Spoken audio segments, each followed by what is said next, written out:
So nandito tayo ngayon ulit sa falls at pinuntahan natin to para gumawa ng vlog. At ito po yung ating nakita at napansin dito na mga marka. So ito po yung ibon. Pag nasa baba ka po ay ibon po ito. Okay, so ibon yan yung pagganon po niya. So abstract lang ang pagkakagawa nga lang. So ibon, nakadireksyon po siya dito na papunta po siya ng south.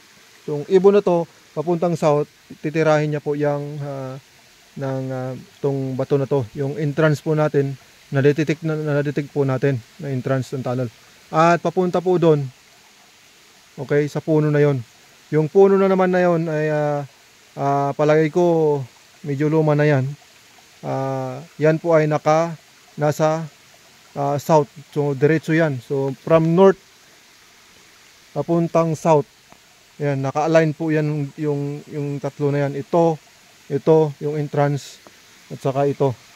So, at saka mayroon pang isa. Ito po ay itong bato rin na ito ay naka 315 315. Naka 315 degrees po doon sa luma na yan na pinutol din na puno. Yan. Naka 315 degrees po. Okay? Diyan dito sa may bato na to na oblong. Okay, so yan po ay 315 degrees po doon. Okay, so pag ganun po yan.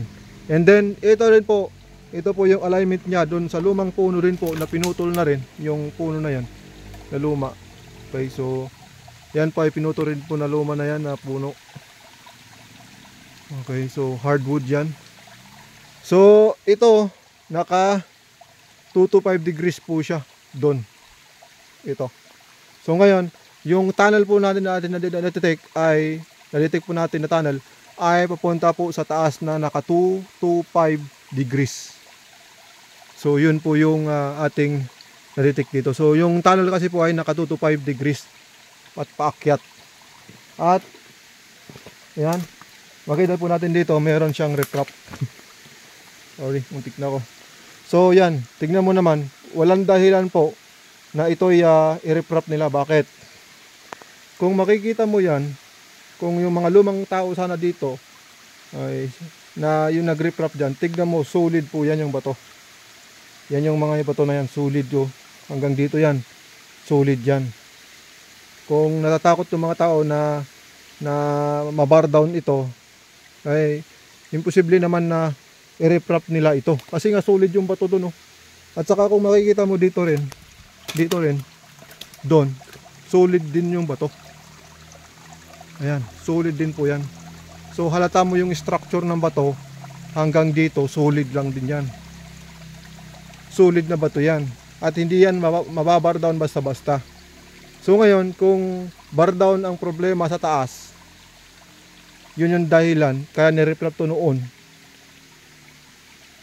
Ang tigas-tigas naman or yung bato naman, yung structure naman ng lupa dito or yung bato ay napakatigas. Hindi siya yung madaling ma-bar down. So, ang tanong, anong purpose nito? At siyempre, noon, sinasabi din na may-ari sa akin to na may ripraps doon sa baba. Kaso lang, hindi ko siya pinansin. Kasi nga, akala ko, baka normal lang yan, ni-riprap para doon sa siyempre mababar down.